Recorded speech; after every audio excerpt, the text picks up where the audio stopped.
Kali ini kita mau ngebahas sesuatu yang penting banget, yaitu tanggung jawab yang sering kali nggak kelihatan dari para influencer di dunia maya.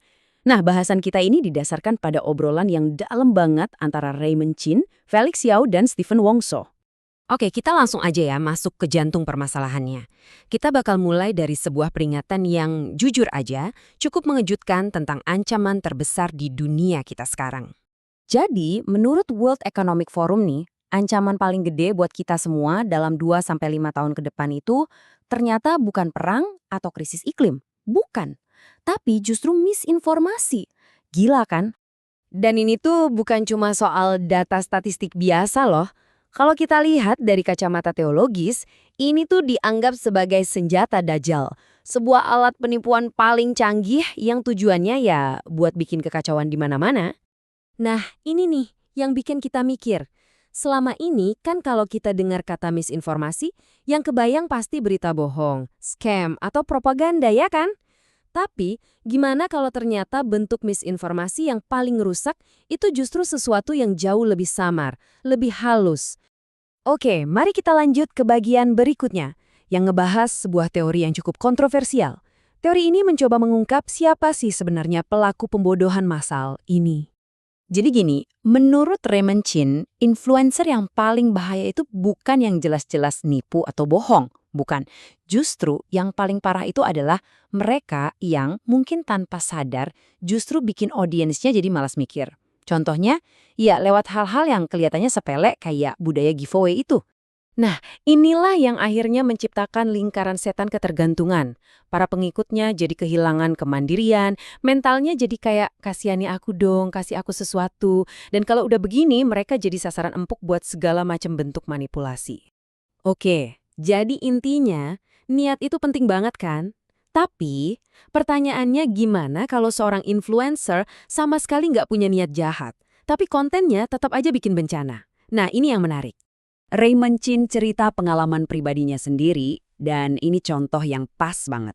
Dia pernah bikin video viral yang niatnya cuma buat hiburan, cuma buat storytelling. Tapi dia sama sekali gak nyangka, video itu ternyata ditonton sama seorang investor miliarder yang nganggap omongannya serius dan akhirnya ngejual saham miliaran rupiah. Dampaknya di dunia nyata gede banget. Nah, kejadian tadi itu benar-benar contoh sempurna dari apa yang disebut efek kupu-kupu di dunia konten, di mana satu konten sekecil apapun bisa memicu efek berantai dengan konsekuensi yang sama sekali nggak pernah dibayangkan sama si pembuatnya. Dan masalah ini jadi makin parah lagi gara-gara budaya clipping atau potong-potong video. Tahu kan orang-orang yang motong video pendek-pendek tanpa konteks biar viral? Konteksnya hilang, yang penting klik. Contohnya ya kasus viral komentarnya Stephen Wongso soal penggunaan steroid yang maknanya jadi melenceng jauh setelah dipotong-potong. Dari sini, kita sampai ke dilema utamanya. Kalau kamu bisa bikin kerugian tanpa ada niat sedikit pun, lantas sejauh mana tanggung jawabmu? Ya, pada dasarnya semua masalah etis ini ujung-ujungnya kembali ke satu prinsip simpel yang kayaknya kita semua udah hafal di luar kepala. Punya power itu adalah kekuatan, dan dengan kekuatan besar datang juga tanggung jawab yang besar. Felix Yao ngejelasin ini pakai konsep yang menarik banget, yaitu dosa jariah atau utang moral. Jadi, meskipun kita nggak ada niat jahat sama sekali, kalau konten kita ternyata memicu orang lain melakukan hal negatif, kita bisa jadi ikut kebagian konsekuensi moralnya. Ngeri ya? Logikanya sederhana. Makin gede audiensnya, makin gede juga potensi utangnya. Coba bayangin, setiap satu follower itu adalah satu orang yang berpotensi minta pertanggungjawaban dari setiap kata yang kita ucapkan. Oke, kalau masalahnya serumit ini, terus solusinya gimana dong? Nah, ternyata jawabannya itu nggak cuma ada di tangan para kreator aja. Ini adalah tanggung jawab kita bersama. Mulai dari kreator yang harus mikirin gimana kontennya bisa diterima sama orang paling awam sekalipun. Terus para klipper yang punya tugas buat jaga konteks, jangan asal potong. Lalu ada orang tua yang wajib ngawasin tontonan anak-anaknya. Dan terakhir, ya, kita sendiri sebagai konsumen.